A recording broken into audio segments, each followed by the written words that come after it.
Warning. You've reached On the Box with Ray Comfort and are now in a biblical truth zone. Place all questions about theology, current events, and evangelism on the box, where they'll be weighed against the truth of God's Word. Ready your hearts and minds. You're about to be inspired and equipped to fulfill the Great Commission. Programming to engage in 5, 4, 3, 2, 1. We're back for more, and you're back for more. It's great to have you with us for our day 5 of 180 week on the box with Ray Comfort. How you doing, Ray? It's Friday, and I'm excited about going tomorrow to Huntington Beach. Scotty's on assignment tomorrow. Where's Scotty? He's on vacation. Again? Vacation, It's always miserable for you when Scotty's not with you. Yeah, I need a break sometimes. But Alan's coming. Alan's a good preacher, so I'll call on him to help. Great. Yeah. Now, I have a confession to make. Last night, It's Rachel not a and I Catholic were... program. Last night, Rachel and I were watching some Olympics, and I was really entranced by the synchronized swimming. And I could not help but think about you and Mark Spence doing synchronized swimming. What? And I told Rachel, I said, I would give $100 to watch Ray and Mark Spence do synchronized swimming. I mean, it'd be a marvelous sight. I got a confession to make. I really hate that. I think it's the silliest thing. His feet sticking up in the air. You know what? That's what I thought too until I saw the camera underwater and watched what they do with their arms and their whole thing. So it makes all the difference. Yeah, it's so the amazing. fish No, like I it. love it. Yeah, well, Mark, would you do that. it? Would you ever synchronized swim with Ray? No. Never. Maybe to save your life. But that would be it. Oh, that's great. They have these nice nose plug things that you use. No thanks. That's right. Yeah. Pigs on the nose. That's my new hobby, watching synchronized swimming. Boy. Well, we have some distinguished guests in our studio audience with us today. We've got, first of all, our brother Miguel, who's from Awana. He's a Spanish director, leader there. And Miguel, it's great to have you with us. We also have Chris and Shannon Raymond and their daughter Sabrina. And Ray has been training them in applesauce today. That's Come what on, guys, applesauce. All right. Good spelling there, Ray. We want to remind you again to please email us with any questions, any comments you have to onthebox@livingwaters.com. And remember our blog at onthebox.us. And join us on Facebook as well. You could look us up on there and join us. We've been telling you all week that we were going to give away a 180 replica baby to the person who sent in the question that be chosen for the week. And we got one, and that is from Jackie. And here's her question. In your opinion, what would be the best way to go about getting Roe versus Wade overturned? What role would the president have in this effort? So, Ray, hit the first part of that. That's a silly question. Why is that, Ray? I'm only kidding. It's the question. It's the best one we had. No, it's a great question. Mark, what do you think? Boy, I looked at the question. I said, once you figure that out, let me know, and we'll have it overturned tomorrow.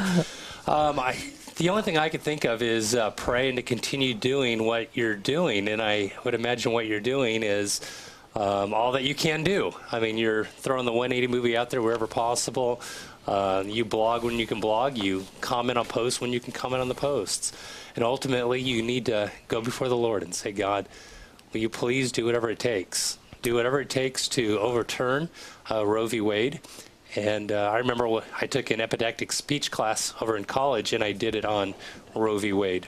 So whatever you can, whenever you can, as much as you can, that's what you want to do. So Mark, I'm very impressed that you did an epileptic speech. Very good. Epidactic speech class. I would also encourage every Christian I know never to ever vote for anybody who's got the blood of murdered children on their hands. Right. Never. Doesn't matter how good the fiscal policy is, you could never, ever, as a Christian in good conscience, vote for someone who advocates the murder of children in a womb. It's like saying, I vote for Hitler. I don't care what he does to Jews because he's got a great full employment policy. Right. That's a really sick thing to do. Yeah, and one of the things that we really try to push here is the importance of realizing that nothing is going to equal the change of the hearts of men and women. Absolutely. We definitely want to impact legislation, and I'll share a couple thoughts I have about how we can help do that.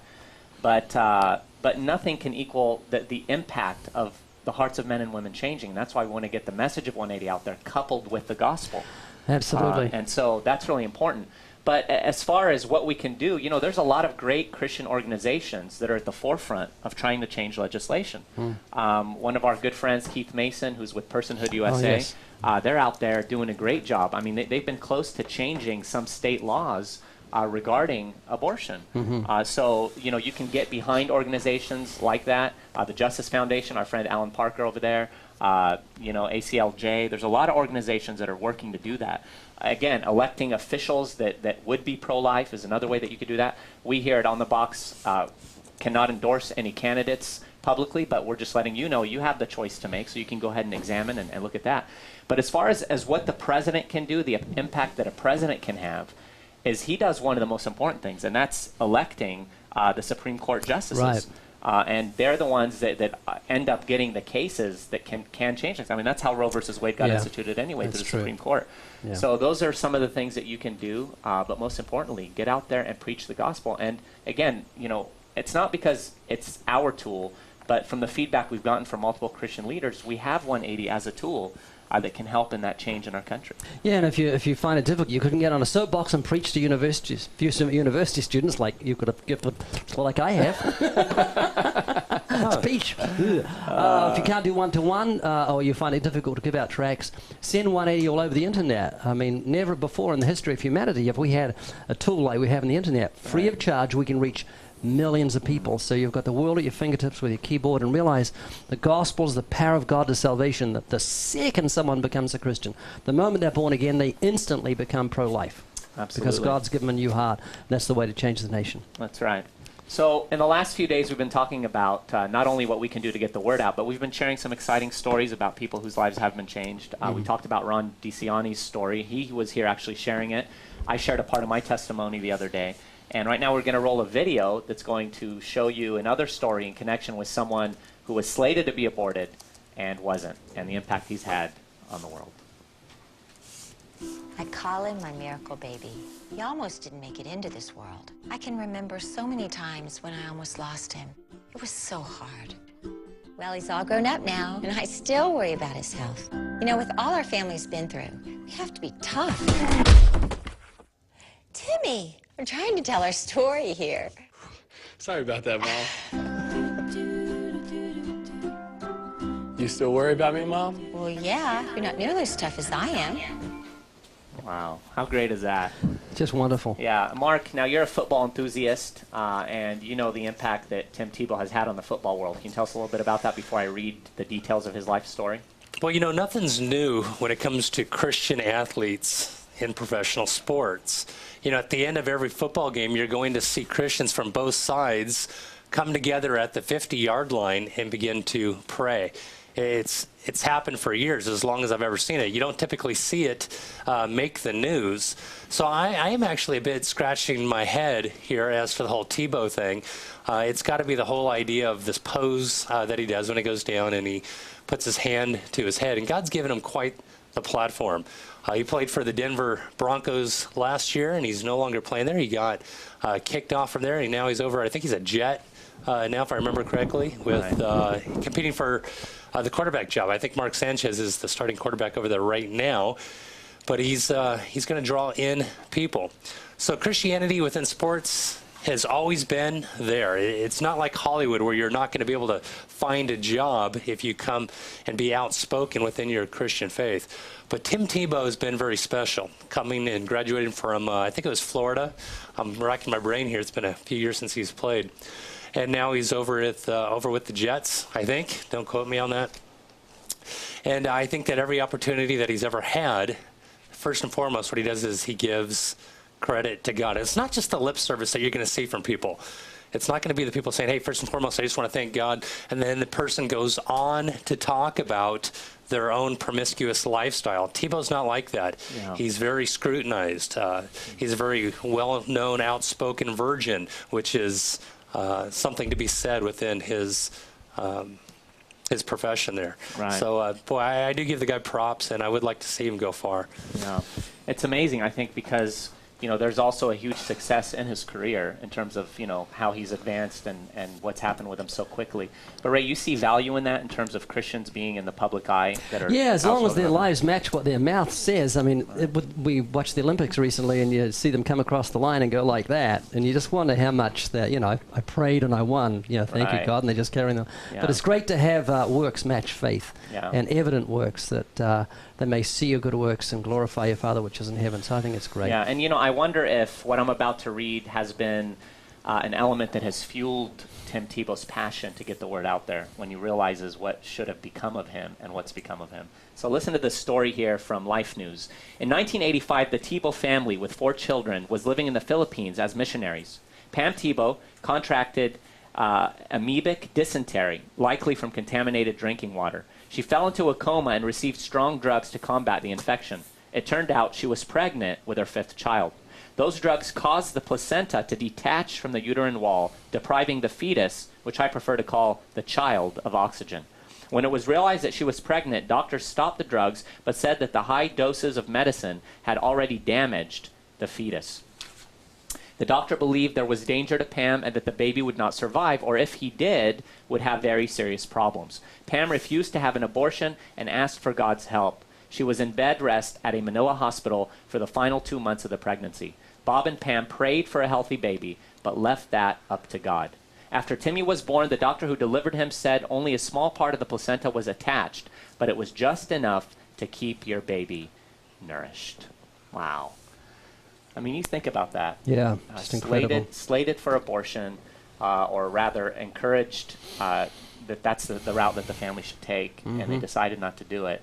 And now, look at the impact that he's had. Oh, just wonderful. and The the repercussions. testimony. And you think of those that have been murdered in the womb that could have been Tim Tebow's. That Right. never had a chance of life because of selfishness. Yeah. Couldn't help but remember, when she got really sick, as she did, by drinking contaminated water, how you and I were in Israel, and we found the actual well in Samaria Bad that memories, Jesus, Ray. Bad Jesus memories. and our Jacob's not well, yeah, right? that's right. We found Jacob's well, the only well in Samaria, very, very deep, and our tour guide says, "Want a drink?" And we said, "Yeah." So we had a drink and got sick for a week. The same thing that she had for a week. It was Wasn't fun. Don't And drink I water. mean, I'm thinking about that, how you get caught up in the moment. we certainly It did. never even crossed my mind that trillions upon trillions of people had put their lips to that thing that I was drinking Jacob's not and well no water doubt, from. superstitious people would have dropped dead black cats down the well Or for good cows luck and or whatever, and we kangaroos, yeah. drinking it. Yes, so Right. don't drink water in Please Israel. don't do No, that. no. So anyhow, Mark, it's up to you if you want to share this. I know you've shared it before, but I think in keeping with this program, do you want to give a quick synopsis of where you guys were as a family in regards to your wife's pregnancy and what happened there? Oh, with Nathaniel. Right. We found out that my wife was pregnant in the emergency room. This was with our 2nd child. And the doctor had informed us that it was an ectopic pregnancy, that the baby never left the fallopian tube, never made its way down where the baby should be to be able to develop properly. And he said that he needed to continue on and have an emergency surgery, that other surgeries were going to be put on hold because Laura's life was in danger, that it looks like we'd already lost the baby. And I said, I'd like to have a second opinion.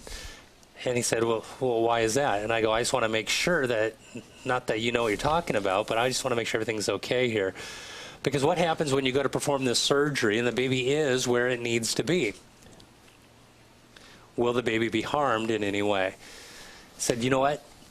You're at such an early stage here that you can get pregnant almost right away. You don't need to worry about that.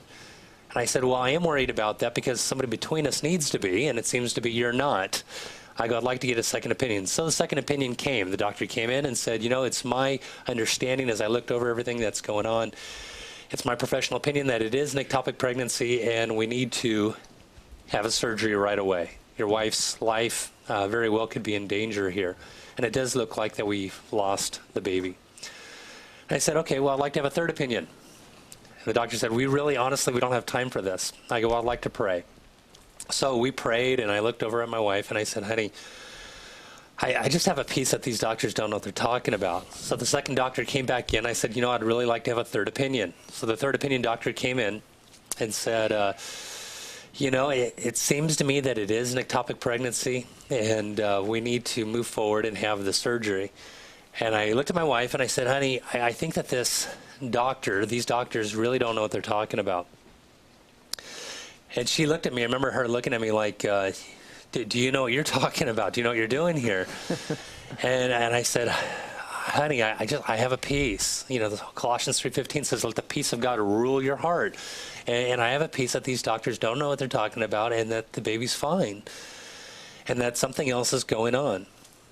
Well, these two orderlies or nurses or something came inside the room, went to pull Laura out of the room. And I remember holding on to the bed and saying, you're not taking my wife anywhere. She's not going anywhere. And I remember the doctor saying, you don't know what you're talking about. We need to do this surgery. And I said, it is what it is. We're not going to have the surgery. So the doctor went ahead and admitted my wife into the hospital that night. And the doctor said something was going to begin to multiply. I don't remember what it was that was going to multiply. Something within our blood work was going to begin to multiply. And if in fact that the baby was where the baby needed to be. So the doctor came in every hour, and they took our blood and they went to see what was going on. And they said, you know, things aren't happening at the rate that they need to happen. I think we need to go in there and have the surgery. And I said to the doctor, I said, doctor, is there something that you can do to where you cannot harm the baby? And the doctor said, you know, we can go step by step, where I make an incision. There's 3 incisions, and my wife has them to this day. 2 on the side and 1 down inside the belly button. And I get like 3 different things go in, and they begin to slowly try to figure out what's going on. Well, they didn't get very far before they found out what was happening. And what happened was my wife had a cyst the size of a Coke can that was on the fallopian tube, and it had ruptured. And that's why they thought it was an ectopic pregnancy. It was too soon to see whether or not the baby was down inside the womb. We didn't even know she was pregnant at the time. So the doctor cleaned up the blood as much as possible, and she was just on bed rest for a little bit. And I have a beautiful baby boy now who's 11 years old. His name is Nathaniel Levi. Nathaniel means gift of God or given of God. And of all my kids, I think that really have a heart for God, who's just pursuing God, who's just sensitive towards the things of God, at this stage, it's Nathaniel. Wow. And if we would have listened to the doctors, these scholars, these people who know what they're doing, I need to listen to this doctor because this doctor knows what he's saying. They didn't know what they were saying. What about in the life of, or in the case where the mother's life is in danger? Well, I was told that. I was told that my wife's life is in danger. We need to go forward with this abortion. But we didn't do that. We didn't listen to that. And I'm very thankful that we didn't. And my boy Nathaniel is very thankful that we didn't either. So wow. I love you, Nathaniel Levi. He happens, believe it or not, to share the very same birthday as my wife. Amazing. God was so gracious enough to have him born on my wife's birthday. They're 9 or so months later. Wow. How gracious and awesome is our Praise God. God. And you know, I can testify to the fact that Nathaniel's one of the sweetest spirited boys that I've ever met. You know, his love for the Lord and just his tender spirit. And praise God for his faithfulness. It'd be great to take Nathaniel to meet the doctors. Oh, yeah. Wouldn't that be nice? On his Preach the birthday. gospel to them. Mm-hmm. Hey, remember me? Yeah. But praise the Lord, Mark. Thank you so much for sharing that. And, you know, what an encouragement to see what happened in that case. And we pray that many more babies will be spared in that regard. We had a question come into the ministry here. It says, are there any more resources or hotlines you could recommend for someone considering an abortion or who already had an abortion? Well, we have a help tab at our heartchanger.com website. You click on there, and we have a list of different counseling organizations trustworthy ministries that can help you in all of those different areas. All right, now we're going to get to the main question that we said yesterday we would cover. This is in connection with something that Alicia said. If you remember that very remarkable statement, Ray, where was the world? Mm-hmm. If everyone would have banded together, it would have made a difference. And you really seized on that, and that's something that we've kind of highlighted in the video. So what are your thoughts on that? Yeah, we often think of the whole world unifying against evil, but those that unify against evil are made up of individuals, and each of us have got to speak up. And that was in reference to killing Jews at the point of a Nazi gun. And one thing in the video that I found interesting is there were some guys that said, "I'd take the bullet. I wouldn't do it." Other people thought about it and wrestled with it. And I wouldn't be surprised if reality took place and they did find themselves, the guys that said, "I'd take the bullet," the ones that chicken out, and the ones that think about it, the ones that give their life for other people. Wow. We tend to be very superficial and answer quickly some questions we haven't thought deeply about. Right. Now, she had a shift in opinion because her whole, at the beginning, she said, and she kind of stumbled, I would drive it forward. I mean, she couldn't even get herself to say it. There's a hardly. reason for that. Right. Yeah, we filmed afterwards. Those who don't know, Alicia told us on camera, if you can see it on YouTube, behind the scenes with Alicia. 2 days earlier, she'd been watching Holocaust footage just by coincidence, and she'd seen an American soldier with a bandana around his face in a bulldozer bearing bodies of Jews and weeping as he did so. And she was so moved by what she had seen and so horrified at the same time. And then 2 days later, I stick a microphone in her face, put her in a bulldozer bearing bodies of Jews. And so she was so taken back, she couldn't say the words when she said, "I would bury them." And we had a great time praying with her and blessing to her afterwards. And afterwards, in that segment, she even pulls out her textbook and says, I got to show you this. You don't understand. We were just talking about this in class. This is just blowing me away right now. Yeah, she said this has been an amazing moment. You know? And again, it was great to see her have that shift in thought where at first it was like, what can one person do? Yeah. And then she goes back and says, wow, if they all did band together, if every individual stood up and spoke, what a difference that would have made. And, that's what we want to do. Last few days, we've been telling you about some different tools that we have. We talked again about the 180 baby, and we talked about the gospel tract that we have, the 180 tract. And so there's another tool, and I'm wearing it today, in fact. This is the 180 T-shirt. Look at the physique of that T-shirt. It's quite incredible. Nice physique. I'm wearing my bodysuit girdle, so don't let that fool you. But no, we teamed up with C28, which is a company that produces Not of This World. I'm looking at the screen. Not of This World. It's an extremely popular Christian brand, clothing brand, and they're about getting the gospel out. So we partnered with them. And imagine, I mean, you're walking around, people see this, they're going to see the website on there. I mean, the whole shirt really is the website, 180movie.com. And my brother, as I mentioned before, he said about 4 or 5 different people come up to him and say, "Hey, I've seen that movie," you know.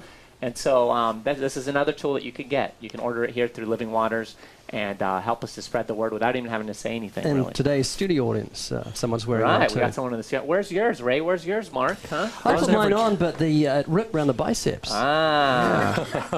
Break your fingers. Yes. Huh? Right. I thought, I'm going to be different today. We're like Gilligan's Island on here, wearing the same clothes every single day. Oh, I'm sorry, Ray. Ray's got it there. You got it on every day. Yes. So be sure to do that. And there's something else that we do as well, 180 Sundays. Ray, tell us a little bit about 180 Sundays. Yeah, we'll come to your church if it's within reach and it's a reasonable size to justify it, and we'll give a 180 Sunday. Give us 63 minutes, and we'll scream 180, and Easy will give us powerful testimony, and I'll preach afterwards. It's some of the largest churches in the U.S. have already had it, and we'd love churches to do that. You can keep your collection. We'll just make our stuff available on the lobby, and that'll be good enough for us. So tell your pastor that. You can keep his collection that day. We won't take it up. We're just there to promote the gospel and to equip Christians to share the faith. We've been honored, as Ray said, to go into some of the largest churches in the country and show this. And in fact, right now we want to show you a couple of promos for that. So guys, we want to roll those videos. Lenzine, you just seen 180. What do you think? I loved it. It's thought-provoking, it's convicting, and it shows you the heart of the people in this earth. Would you vote for someone who is pro-abortion? Yeah. So have you just changed your mind about abortion? Yes, I have. It was very powerful, very moving. I wish I had it available for my granddaughter, because she just had a late-term abortion, and it tears me up that she done this. I loved it, and I want to get lots of copies of it. I believe that people have the right to choose. So have you just changed your mind about abortion? I just changed my mind. You're going to vote differently in future? Yeah. You mean that? Yeah. Very touching. Eye-opening. It was devastating. This is a powerful, powerful message, and it's a must-see for everybody. It was life-changing and world-changing. I think it's one of the most incredible tools I've ever seen. All I can say is I want to be involved in handing it out to as many people as I can. Go to 180movie.com for details. Hi, this is Skip Heitzig. I'm the pastor at Calvary in Albuquerque, New Mexico. And we just tonight showed 180 to our congregation and had Ray Comfort out. I interviewed him. And I've seen the film, I did an endorsement for it, but what it did for our church, the impact that it made. 3,000 people were on the edge of their seat watching the film. And not only watching the film and seeing what's going on and how minds can change, but what they can do to use this as a tool to get people to think right and eventually get their heart turned right back to Jesus Christ. So I would encourage you to have Ray out and show this film to your congregation. God bless you.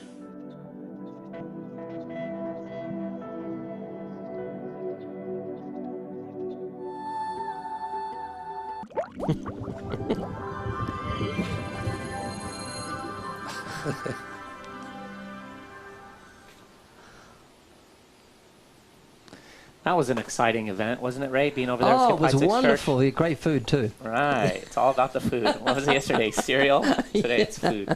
But Skip Heitzig, he's a pastor of the 20th largest church in America. He's a great guy, too. And what a great brother. I mean, we had great fellowship with him. But I think that the congregation is just huge, and just the response they got from their people, the encouragement we heard from him afterward. Yeah. So we'd love to come out to your church. Again, Ray and myself can come out. We have other members of our team that could come out as well. So please just write to us, send in a request, and we'll explore that and see about coming out there.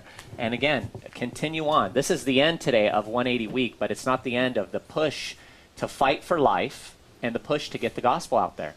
So please do that. Let your pastors know about what we're doing, about having us out or getting a team together to go out and give out the 180 DVDs. Don't forget, I mean, that's something that's happened all across the country. Yeah, absolutely. And souls are getting impacted. So the church just ordered 13,000.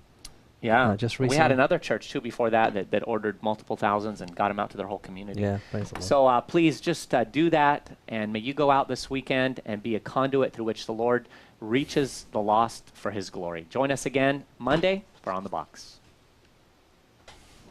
For questions about On the Box with Ray Comfort, or to submit questions for future shows, please email onthebox@livingwaters.com. That's onthebox@livingwaters.com. On the Box with Ray Comfort is an outreach of Living Waters. For more resources to inspire and equip you to fulfill the Great Commission, check out livingwaters.com or call toll-free 1-800-437-1893. Now go and preach the gospel.